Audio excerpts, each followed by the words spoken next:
ఇవాళ రాష్ట్ర వ్యాప్తంగా కూడా మీరు చూస్తే ఇవాళ రాష్ట్ర వ్యాప్తంగా చూస్తే తాలు తరుగు పేరుతో రైతులకు అన్యాయం జరుగుతుందని చెప్పి ఇలా అనేక చోట్ల ధర్నాలు జరుగుతూ ఉన్నాయి. సకాలంలో వడ్లు కొనడం లేదు, మొలకెత్తుతున్నాయి.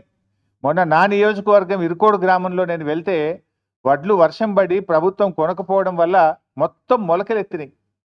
మొలకాల పోటీల మీద అన్నట్టు అందాల పోటీలను మాత్రం నిర్వహిస్తున్నాడు. ఈజ్ బిజీ విత్ అందాల పోటీలు. అందాల పోటీల మీద రివ్యూలు చేస్తున్నాడు. వేలాది మంది పోలీస్ అధికారులను, ప్రభుత్వ అధికారులను నియమిస్తూ అందాల పోటీలకు ఇబ్బంది కలగకుండా కుక్కల్ని ఎత్తుక చంపుతున్నారు, లేకపోతే డబ్బలు ఎత్తేస్తున్నారు, స్ట్రీట్ వెండర్స్ దుకాన్లు తీసేస్తున్నారు, చాలా కష్టపడుతున్నారు, పర్వాలేదు. కానీ దేశానికి అన్నం పెట్టే రైతన్న కోసం, ఆరుగాలం కష్టపడి పంట పండించే రైతన్న కోసం రివ్యూ చేయడానికో, రైతుల కష్టాలు తీర్చడానికో ఈ ముఖ్యమంత్రి గారికి, ఈ ప్రభుత్వానికి కనీసం సమయం లేకపోవడం అనేది చాలా దురదృష్టకరం. అంటే ఈ ప్రభుత్వం రైతుల పట్ల ఏ పాటి చిత్తశుద్ధి ఉందో ఈరోజు మనకు స్పష్టంగా అర్థమవుతా ఉంది.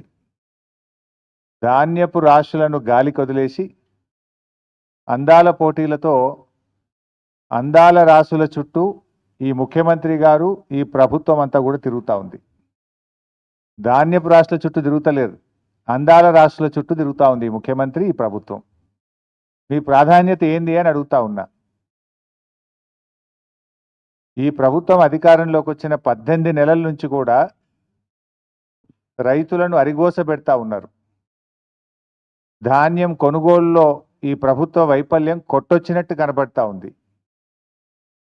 ఈ సంవత్సరం ఏం చెప్పారు?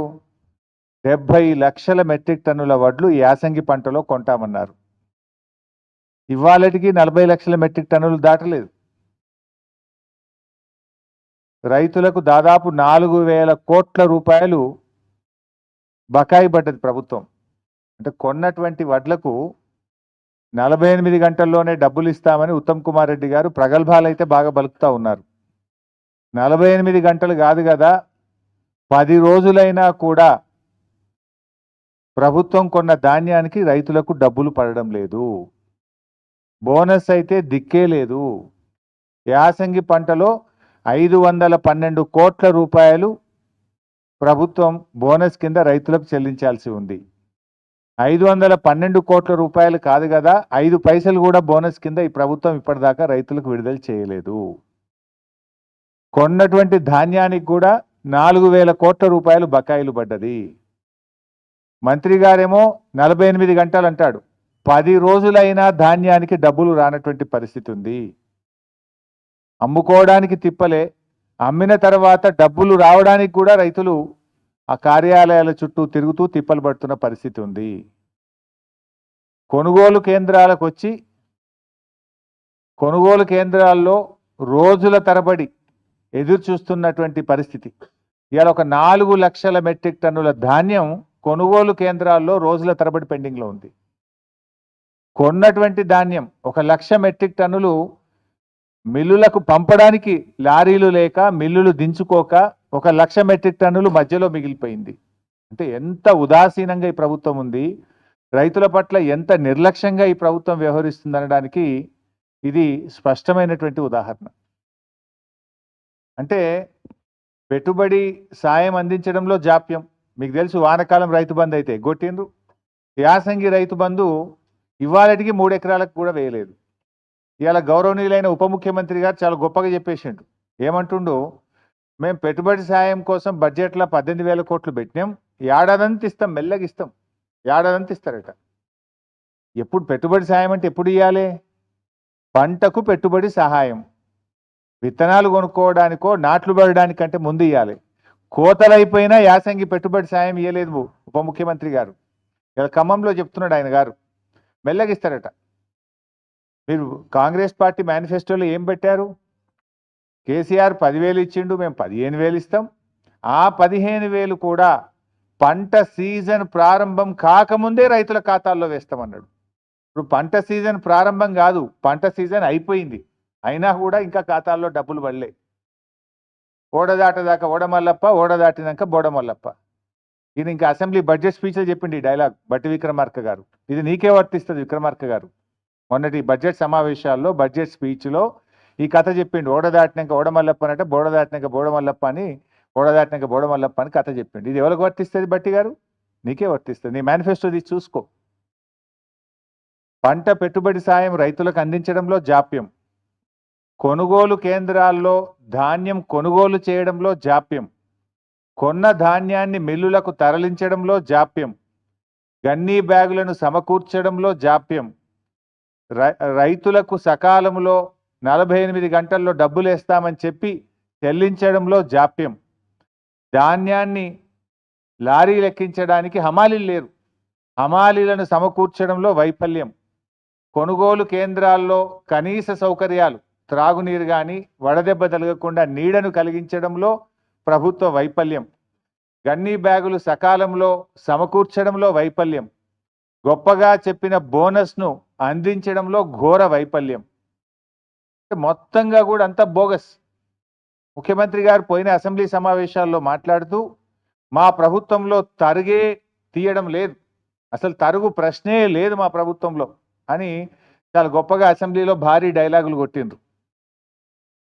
ములుగు జిల్లా గోవిందరావుపేట మండలంలో ఒక జట్టి రాజు అనే ఒక రైతు 10 కిలోల తరుగు తీస్తున్నారని ఆత్మహత్యా యత్నం చేసుకున్నాడు. క్వింటాల్కు 10 కిలోల తరుగు తీస్తున్నారు. రేవంత్ రెడ్డి చెప్తాడు అసలు తరిగే తీస్తలేరు మా ప్రభుత్వంలోనే అసెంబ్లీలో చెప్తాడు. ములుగు జిల్లా సీతక్క గారి నియోజకవర్గం గోవిందరావుపేట మండల కేంద్రం, అదే గ్రామంలో జట్టి రాజు అనే రైతు 10 కిలోల తరుగు తీస్తుంటే పురుగుల మందు దాగి ఆత్మహత్య చేసుకునే ప్రయత్నం చేసిండు. ఇవాళ రాష్ట్ర వ్యాప్తంగా కూడా మీరు చూస్తే ఇవాళ రాష్ట్ర వ్యాప్తంగా చూస్తే తాలు తరుగు పేరుతో రైతులకు అన్యాయం జరుగుతుందని చెప్పి ఇలా అనేక చోట్ల ధర్నాలు జరుగుతూ ఉన్నాయి. సకాలంలో వడ్లు కొనడం లేదు, మొలకెత్తుతున్నాయి. మొన్న నా నియోజకవర్గం ఇరుకోడు గ్రామంలో నేను వెళ్తే వడ్లు వర్షం పడి ప్రభుత్వం కొనకపోవడం వల్ల మొత్తం మొలకలెత్తినాయి. మొలకలెత్తి రైతులు అసలు 600-700 క్వింటాలకు ప్రైవేట్ వాళ్ళకు అమ్ముకుంటున్న పరిస్థితి. అంత దారుణమైన పరిస్థితి క్షేత్రస్థాయిలో ఉంది. ఇవాళ కొనుగోలు కేంద్రంలో కొన్న వడ్లు కూడా సకాలంలో తరలించక సంచులు తడిచిపోతున్నాయి. 3-4 రోజులు కొనుగోలు కేంద్రంలో అసలు వారం 10 రోజులు అవుతుంది. కొన్నాక కూడా 3-4 రోజుల దాకా మిల్లులు దించుకోవడం లేదు. అంటే ఒక్కొక్క రైతు 10 రోజులు ఉంటుండు కళ్ళంలో. వడ్లు తెచ్చినప్పటి నుంచి మిల్లులో దించే వరకు 10 రోజులు పడిగాపులు గాయాల్సి వస్తూ ఉంది. మరి బాయికాడ బర్రేం కావాలి, దుడ్డేం కావాలి, మళ్ళీ వానకాలం వర్షాలు పడుతున్నాయి, వర్షాకాలానికి రైతు సమాయత్తం కావాలన్నా వద్దా? 10 రోజులు పండించిన ధాన్యాన్ని అమ్ముకోవడానికి కళ్ళాల్లో రైతులు వేచి చూడాల్సిన పరిస్థితి ఏర్పడితే ఏంటి? ఎందుకంటే ఇక్కడ వడ్లు ఆరబెట్టడానికి వడ్లు కొనడానికి వారం రోజులు పడుతుంది. మళ్ళీ లోడ్ అయినాక రైస్ మిల్లులో దించుకోవడానికి 2 రోజులు 3 రోజులు పడతా ఉంది. రైస్ మిల్లులో దిగి రైతు సంతకం పెట్టేదాకా అక్కడ ఉండాల్సి వస్తుంది. 10 రోజులు రైతు తాము పండించిన పంట అమ్ముకోవడానికి ఈ ప్రభుత్వంలో ఇబ్బందులు పడాల్సినటువంటి పరిస్థితి ఏర్పడతా ఉంది. ముఖ్యంగా ఈ ప్రభుత్వం చాలా విషయాలు చెప్తా ఉంటారు. మాటలు ఘనం, చేతలు శూన్యం. ఈరోజు కొనుగోలు కేంద్రాల్లో కనీస వసతులు లేకపోవడం వల్ల, నీడ లేకపోవడం వల్ల, త్రాగునీటి వసతి లేకపోవడం వల్ల, రోజుల తరబడి ఎండలో ఉండడం వల్ల పిట్టల్లాగా రైతులు చనిపోతూ ఉన్నారు. నిన్న మహబూబాబాద్ జిల్లా పోచంపల్లి గ్రామంలో గొగులోతు కిషన్ అనే రైతు నిన్న కూడా చనిపోవడం జరిగింది. ఇలా గొగులోత్ కిషన్ ఎందుకు చనిపోయిండు? రోజుల తరబడి అక్కడ ఉండి గొగులోత్ కిషన్ రోజుల తరబడి ఆ పంట అమ్ముకోవడానికి కొనుగోలు కేంద్రంలో ఉండి తీవ్రమైన వడదెబ్బకు లోనైపోయి గొగులోత్ కిషన్ గారు నిన్న మహబూబాబాద్ జిల్లాలో చనిపోవడం జరిగింది. అదేవిధంగా 15th ఏప్రిల్లో జగిత్యాల జిల్లాలో ధారూరు గ్రామంలో వడదెబ్బ దాకి జలపతి రెడ్డి అనేటువంటి రైతు కొనుగోలు కేంద్రంలోనే వడ్ల కుప్ప మీదనే చనిపోయినటువంటి పరిస్థితి. అదేవిధంగా ఏప్రిల్ 21వ తేదీ మహబూబాబాద్ జిల్లా తొర్రూరు గ్రామంలో ప్రేమలత గారు, మహిళా రైతు, హనుమాన్ల ప్రేమలత గారు మహిళా రైతు వడదెబ్బ తగిలి తొర్రూరులో వారు వడ్ల కుప్ప మీదనే చనిపోయినటువంటి పరిస్థితి. అదేవిధంగా నెల్లుకుదిరి మండలం మదనతుర్తి గ్రామంలో బిర్రు వెంకన్న, చూడండి వడ్ల మీదనే బిర్రు వెంకన్న అనే రైతు వడ్ల మీదనే చనిపోయినటువంటి పరిస్థితి. ఎండ దెబ్బ తగిలి కళ్ళంలోనే తాను ఆరుగాలం కష్టపడి పండించిన పంట మీద, ధాన్యం మీదనే చనిపోయినటువంటి బిర్రు వెంకన్న దృశ్యం ఇది. అదేవిధంగా మన జనగామ నియోజకవర్గం చేర్యాల మండలంలో ఆకునూరి గ్రామంలో చింతకింది హనుమయ్య అనేటువంటి రైతు అక్కడే కళ్ళంలోనే మరి ధాన్యం అమ్ముకోవడానికి వచ్చి అక్కడే చనిపోవడం జరిగింది. అంటే ఈ రకంగా ధాన్యపు రాశులే సాక్షిగా కొనుగోలు కేంద్రాల్లోనే రైతు మరణాలు జరుగుతూ ఉంటే ఈ ప్రభుత్వానికి చీమ గుట్టినట్టు కూడా లేదు. ఈ మరణాలు సహజ మరణాలు కావు, ఇవి రేవంత్ రెడ్డి ప్రభుత్వం యొక్క నిర్లక్ష్యం వల్ల జరిగినటువంటి మరణాలు. ఈ మరణాలకు రాష్ట్ర ప్రభుత్వమే బాధ్యత వహించాలి. ఈ రైతులకు ఒక్కొక్కరికి 25 లక్షల ఎక్స్గ్రేషియా ఇచ్చి ఆ కుటుంబాలను ఆదుకోవాలని చెప్పి నేను ప్రభుత్వాన్ని డిమాండ్ చేస్తా ఉన్నా. ఎందుకంటే ఇవి సహజ మరణాలు కావు, ఒక రకంగా చెప్పాలంటే ఇవి ప్రభుత్వ హత్యలు, ప్రభుత్వ నిర్లక్ష్యం వల్ల జరిగినటువంటి మరణాలు. గతంలో బీఆర్ఎస్ ప్రభుత్వం మీద దుమ్మెత్తి పోసినటువంటి కాంగ్రెస్ నాయకులు ఇవాళ ఎందుకో కల్లాల కాడికి పోతలేరు. ఆనాడు బీఆర్ఎస్ ప్రభుత్వంలో అన్నీ చక్కగా జరుగుతుంటే కూడా మా మీద బుర్ర జల్లాలని కల్లాల్లోకి వెళ్ళి నానా యాగి చేసినారు. ఇవాళ ముఖ్యమంత్రి పట్టించుకోడు, మంత్రులు కల్లాల కాడికి పోరు, ఎక్కడ రివ్యూ చేయడానికి వీళ్ళకి టైమే దొరుకుతలేదు. రైతులంటే వీళ్ళకి ప్రేమే లేదు ఈ ప్రభుత్వానికి. అంటే రైతుల పట్ల కాంగ్రెస్ ప్రభుత్వం చూపుతున్నటువంటి నిర్లక్ష్యం ఇవాళ వారి ప్రాణాల మీదకి వచ్చినటువంటి పరిస్థితి. ప్రభుత్వం అసలు రివ్యూ లేకుండా మొద్దు నిద్రపోతున్నటువంటి పరిస్థితి. ముఖ్యంగా ఇవాళ ఈ ప్రభుత్వం ఏ విషయంలో మీరు రైతుల విషయంలో గమనిస్తే వానకాలం ముఖ్యమంత్రి ఏమో ఈజ్ బిజీ విత్ అందాల పోటీల రివ్యూలు. ఎక్కడ పెట్టారు ఆ రివ్యూ కూడా? పోలీస్ కమాండ్ అండ్ కంట్రోల్ రూమ్లో. ఆ పోలీసు వాళ్ళని కూడా పనిచేసుకొనియకుండా సెక్రటరేట్ ఓడిన గారు అయితే జూబ్లీ హిల్స్ ప్యాలెస్, లేకపోతే పోలీస్ కమాండ్ కంట్రోల్ రూమ్. నెల రోజులకు ఒక్కసారి కూడా సెక్రటరేట్ ముఖం చూస్తలేడు. ఇవాళ ఆ పోలీస్ కమాండ్ కంట్రోల్ రూమ్లో అందాల పోటీల మీద రివ్యూ పెడుతున్నావు కదా రేవంత్ రెడ్డి గారు, మరి రైతులకు రైతు బంధు అందిందా లేదా అని ఎందుకో రివ్యూ పెట్టవు? వానకాలం రైతు బంధు ఎగబెట్టివి, యాసంగి రైతు బంధు సగం మంది కూడా అయిపోతివి. రుణమాఫీ అందిందా లేదా? 42,000 కోట్లు రుణమాఫీ ఇస్తామని చెప్పి కాంగ్రెస్ పార్టీ అసెంబ్లీలో బడ్జెట్ ప్రసంగంలో చెప్పి ఎన్నికల సమయంలో హామీ ఇచ్చినవు.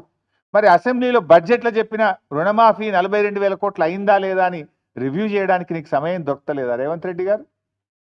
కేసీఆర్ గారు రైతు బీమాను దేశములోనే ప్రపంచంలో ఎవరు చేయని పని రైతు బీమాని తెచ్చి రైతులకు భరోసాని ఇచ్చిండు, ధైర్యాన్ని ఇచ్చిండు. ఇవాళ మీరు ఇంతవరకు ఫిబ్రవరిలో కట్టాల్సిన రైతు బీమా పైసలు మే నెల వచ్చినా రైతు బీమా పైసలు కట్టలే. ఇవాళ మార్చ్, ఏప్రిల్, మేలో చనిపోయిన రైతులకు రైతు బీమా డబ్బులు రావడం లేదు. దీన్ని రివ్యూ చేయడానికి రేవంత్ రెడ్డి గారు మీకు సమయం లేదా అని నేను అడుగుతా ఉన్నా. ఈ వడ్లు కొంటలేరు, వడ్ల కుప్పల మీద రైతులు పిట్టల్లాగా రాలిపోతుంటే దీని మీద రివ్యూ చేయడానికి మీకు సమయం లేదా అని నేను అడుగుతా ఉన్నా. 4,000 కోట్లు వడ్లు కొన్న రైతులకు డబ్బులు రావడం లేదు. గొప్పగా చెప్పిన 512 కోట్ల బోనస్ రావడం లేదు. ఇవి ఎందుకు పడతలేవు రైతులకు? 48 గంటల్లో కేసీఆర్ ఇచ్చినప్పుడు మీరు ఎందుకు ఇయ్యలేకపోతుండ్రో రివ్యూ చేసుకోవడానికి మీకు సమయం లేదా రేవంత్ రెడ్డి గారు? అందాల పోటీల మీద ఉన్న శ్రద్ధ రైతుల మీద మీకు ఎందుకు లేదు అని నేను సూటిగా ప్రశ్నిస్తా ఉన్నా. ఇవాళ అనేక చోట్ల నేనేమి రాజకీయంగా చెప్తున్నటువంటి విషయం అంతకంటే కాదు. ఇవాళ ఉదయం నుంచి ఇవాళ జూపల్లి గారి నియోజకవర్గం కొల్లాపూర్లో తడిసిన ధాన్యాన్ని కొనాలని రైతులు రోడ్డెక్కినారు. వాళ్ళని పట్టించుకునే నాతులు లేదు. తరుగు పేరిట కిలోల కొద్ది 4 కిలోలు 5 కిలోలు తీస్తుండ్రని చెప్పి ఇవాళ కొల్లాపూర్లో వాళ్ళు ధర్నా చేసిండ్రు. నాగర్ కర్నూలు జిల్లా పెంటపల్లి మండలం జటప్రోలులో ఇలా తడిసిన ధాన్యాన్ని కొనండి, మొలకలెత్తుతున్నాయి అని చెప్పి రోడ్డెక్కి రైతులు ధర్నా చేసిండ్రు. జగిత్యాలలో తూకంలో 4 కిలోలు 5 కిలోలు ఎక్కువ పెడుతున్నారు, మాకు బస్తా మీద 5 కిలోలు తీస్తే క్వింటాల్ మీద 10 కిలోలు పోతుంది అని చెప్పి జగిత్యాలలో రైతులు ఇవాళ రోడ్డెక్కి ధర్నా చేసిండ్రు. అదేవిధంగా సిరిసిల్ల జిల్లాలో తంగెలపల్లి మండలం జిల్లెల గ్రామంలో వడ్లు కొనుగోలు చేయడం లేదని సిరిసిల్ల సిద్దిపేట హైవే మీద రాస్తా రోకో చేసిండ్రు. అదేవిధంగా సన్న వడ్లు కొంటలేరు, 2 నెలల నుంచి సన్న వడ్లు అమ్ముకోవడానికి కళ్ళంలో వడ్లు పోసి ఎదురు చూస్తున్నామని చెప్పి రాస్తారోకో చేసినారు. వనపర్తి జిల్లాలో రాత్రి భారీ వర్షం పడి సంచులన్నీ తడిసిపోయినాయి, మక్కలు తడిసిపోయినాయి, కొంటలేరు అని చెప్పి మరి వనపర్తి మార్కెట్ యార్డ్ బయట రైతులు ఇలా ఆందోళనకు దిగినటువంటి పరిస్థితి. మా ఈశ్వరన్న గారు నియోజకవర్గం ధర్మపురిలో రాయపట్నంలో కూడా అక్కడ వడ్లు కొనడం లేదని చెప్పి ధర్నా చేసి కంప్లైంట్ ఇస్తే అక్కడ సిఇఓ ప్రభాకర్కు నోటీసులు జారీ అయినటువంటి పరిస్థితి. అదేవిధంగా ఖానాపూర్, ఆదిలాబాద్ జిల్లా ఖానాపూర్ మండలం ఏర్వచింతల గ్రామంలో 4 కిలోలు 5 కిలోలు ఎక్కువ జోకుతున్నారు, రైతులకు తరుగు పేరు మీద తాలు పేరు మీద తీస్తున్నారని చెప్పి పిఏసిఎస్ నిర్వాహకులను రూమ్లో వేసి తాళాలు వేసింది. ఇవాళ రాష్ట్రంలో ఈ జిల్లా ఆ జిల్లా కాదు, రాష్ట్రం అంతా కూడా ఈ సమస్య ఉంటే ప్రభుత్వం ఎందుకు మొద్దు నిద్రపోతా ఉంది? ఏదో అంటే చూడు, రోమ్ తగలబెడుతుంటే పీడేలు వాయించుకున్న నీరో చక్రవర్తి లాగా రైతులు చనిపోతుంటే, రైతులు ఆత్మహత్య చేసుకుంటే, రైతులు రోజుల తరబడి పడిగాపులు కాస్తుంటే, రైతులు ఎండకు ఎండి వానకు తడిచిపోతుంటే మన ముఖ్యమంత్రి రేవంత్ రెడ్డి గారు ఏదో జూబ్లీ హిల్స్ ప్యాలెస్ చక్రవర్తి గారు మాత్రం అందాల పోటీల రివ్యూలు, ఢిల్లీ ట్రిప్పుల్లో బిజీగా ఉన్నారు. ఇదా రైతుల పట్ల మీకు ప్రేమ? మీకు ఓట్లేసి మిమ్మల్ని అధికారంలోకి తెచ్చి మిమ్మల్ని నమ్మి నువ్వు ఒకటే నాడు 2 లక్షల పైన రుణమాఫీ చేస్తా అని, 15,000 రైతు బంధు ఇస్తా అని, అన్ని పంటలకు బోనస్ ఇస్తా అని, పంటల బీమా తెస్తా అని ఒక్కటన్నా వరంగల్ డిక్లరేషన్లోని ఒక్కటన్నా నువ్వు అమలు చేసినవా రేవంత్ రెడ్డి అని నేను అడుగుతా ఉన్నా. రాహుల్ గాంధీ ఆయనే వచ్చి ఆ డిక్లరేషన్ను వరంగల్లో విడుదల చేసిండు. ఆయన అడగడు, ఈయన అమలు చేయడు. రాహుల్ గాంధీ కూడా బాధ్యత ఉంటుంది కదా, అడగాల్సిన బాధ్యత నీ చేతిలో. రాహుల్ గాంధీ క్రెడిబిలిటీ ఏముంటుంది రేపు? రాహుల్ గాంధీ రేపు వచ్చి ఉపన్యాసం చెప్తాడు, వింటాడా? ఏమని నమ్మాలి? ఏమని చెప్తావు? వరంగల్ ఇచ్చిన హామీ ఒక్కటి అమలు చేయలే అని రాహుల్ గాంధీ ముందుకు క్షమాపణ చెప్పాలి. ఏడాది అర్థమైంది, ఇంకెంతకాలం మోసం చేస్తారు? ఇచ్చిన హామీలు అమలు చేయమంటే రేవంత్ రెడ్డి గారు నన్ను ఢిల్లీకి పోతే చెప్పులు ఎత్తుకుపోయడం లెక్క చూస్తురు, నాకు అప్పు ఉడతలేదు అని రేవంత్ రెడ్డి గారు మాట్లాడతారు. ఇలా పరిస్థితి ఏంటంటే ఆఖరికి పాకిస్తాన్ను నమ్మి అప్పిస్తున్నారు తప్ప రేవంత్ రెడ్డిని నమ్మి ఎవడు అప్పిస్తలేడు. నిన్న కూడా ఏదో పేపర్లు చూస్తే పాకిస్తాన్కి అప్పించినట్టు కనబడ్డది. నీ పరిస్థితి అట్లా తయారైపోయింది. ఏంది అసలు నీకు పాలన చేతగాక, నీ ప్రజెంటేషన్ సరిగా లేక, నువ్వు ప్రతిపక్షం మీద బురద జల్లపోయి నువ్వు తీసుకున్న గోతులే నువ్వే పడ్డావు. ఇప్పుడు ప్రభుత్వాన్ని నడపడం అంటే ప్రతిపక్షాల మీద దుమ్మెత్తి పోసినంత సులువు కాదు రేవంత్ రెడ్డి గారు. ఇప్పటికైనా పాలన మీద దృష్టి పెట్టు, రైతుల కష్టాలు తీర్చాలని చెప్పి నేను రేవంత్ రెడ్డి గారిని కోరుతా ఉన్నా. తక్షణమే ముఖ్యమంత్రి గారు రివ్యూ చేసి ధాన్యం కొనుగోళ్లను వేగవంతం చేయండి. నిన్న వర్షం పడ్డది, ఇవాళ రేపు కూడా వర్షాలు ఉన్నాయని వాతావరణ శాఖ చెప్తా ఉన్నారు. తడిసిన ధాన్యాన్ని కూడా రైతులకు ఇబ్బంది కలగకుండా అధికారులందరినీ కూడా తహసీల్దార్లను, ఆర్డీఓను, డిఎం సివిల్ సప్లైను, జాయింట్ కలెక్టర్లను, కలెక్టర్లను క్షేత్రస్థాయిలో పంపించి మంత్రులు కూడా క్షేత్రస్థాయిలో వెళ్ళి తడిసిన ధాన్యాన్ని వెంటనే కొనుగోలు చేసి రైతులకు నష్టం జరగకుండా చూడండి. అసెంబ్లీలో ఉపన్యాసాలు ఇచ్చుడు కాదు, తరుగు తాలు పేరు మీద 5 కిలోల నుంచి 10 కిలోల వరకు రైతుల దగ్గర క్వింటాల్కు కట్ చేస్తూ ఉన్నారు కనుక దాన్ని రివ్యూ చేసి తాలు తరుగు లేకుండా కొనుగోలు జరిగే విధంగా రేవంత్ రెడ్డి గారు చర్యలు తీసుకోవాలని చెప్పి మేము డిమాండ్ చేస్తూ ఉన్నాం. ఒకవేళ ప్రభుత్వం స్పందించకపోతే బీఆర్ఎస్ పార్టీ పక్షాన పెద్ద ఎత్తున కార్యాచరణ సిద్ధం చేసుకొని బీఆర్ఎస్ పార్టీ రైతుల పక్షాన పోరాటం చేస్తుందని చెప్పి కూడా ఈ ప్రభుత్వాన్ని హెచ్చరిస్తా ఉన్నాం. Thank you.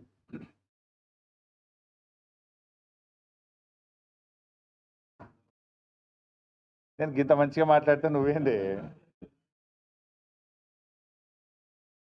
ఇది సోషల్ మీడియాలో వచ్చిన వార్తల మీద ట్విట్టర్లో నేను అదే రోజు ఖండించిన. 1, 2 చివరికి మా నాయకులు దాసోజు శ్రవణ్ గారు, ఎర్రోల శ్రీనివాస్ గారికి చెప్పి పోలీస్ స్టేషన్లో కంప్లైంట్ కూడా ఇచ్చి ఆ కంప్లైంట్ను కూడా నా ట్విట్టర్లో పోస్ట్ చేసి ఇటువంటి ఫేక్ ప్రచారం నమ్మొద్దని, తక్షణమే డీజీపీ గారు వీళ్ళ మీద చర్యలు తీసుకోవాలని చెప్పి కూడా నేను రాష్ట్ర డీజీపీ గారిని కోరిన విషయం కూడా మీ అందరికి తెలిసిందే కదా.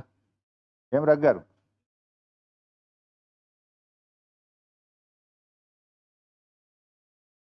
ఇది ఆ పంచాయతీ లేదు మా పార్టీలో. నేను చాలా సార్లు కూడా చెప్పాను, మీరందరూ కూడా చూసింటారు, ఒక్కసారి కాదు కొన్ని వందల సార్లు చెప్పి ఉంటాను. ఇవాళ కేసీఆర్ గారు మా పార్టీ అధ్యక్షుడు, ఆయన యొక్క ఆదేశాలను తూచా తప్పకుండా పాటించే ఒక క్రమశిక్షణ కలిగిన కార్యకర్త హరీష్ రావు అని చెప్పిన. ఇది బహుశా వందల సభల్లో చెప్పిన, టీవీ డిస్కషన్స్లో చెప్పిన, ప్రెస్ మీట్లలో చెప్పిన, చిట్ చాట్లో చెప్పిన, అనేక సందర్భాల్లో కూడా చెప్పిన. మీరు అన్నట్టు కేటీఆర్ గారికి నాయకత్వం అప్పచెప్తే స్వాగతిస్తాను, డెఫినెట్గా ఐ కోఆపరేట్. ఒక కార్యకర్తగా హరీష్ రావు పార్టీ నిర్ణయాన్ని, కేసీఆర్ నిర్ణయాన్ని ఎప్పుడైనా శిరసా వహిస్తాడు తప్ప గీత దాటే వ్యక్తి కాదు. ఇది నా 25 ఏళ్ల రాజకీయ ప్రస్థానం చూపిస్తుంది. 25 ఏళ్ళ నుంచి నేను బీఆర్ఎస్ పార్టీలో ఉన్నాను. పార్టీ జెండా పుట్టుక నుంచి ఈ రోజు వరకు కేసీఆర్ గారి అడుగుజాడల్లో వారి సూచనలకు అనుగుణంగా పనిచేసేటువంటి ఒక కార్యకర్తగా హరీష్ రావు పనిచేసిండు, రేపు కూడా చేస్తాడు. Thank you.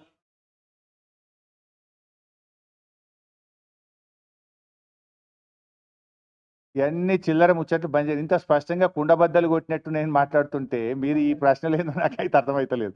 ఇంత కుండబద్దలు కొట్టినట్టు వందల సార్లు చెప్పినా, మళ్ళీ ఈ రోజు కూడా చెప్పినా కదా, my leader is KCR. What ever KCR says, Harish Rao will follow it.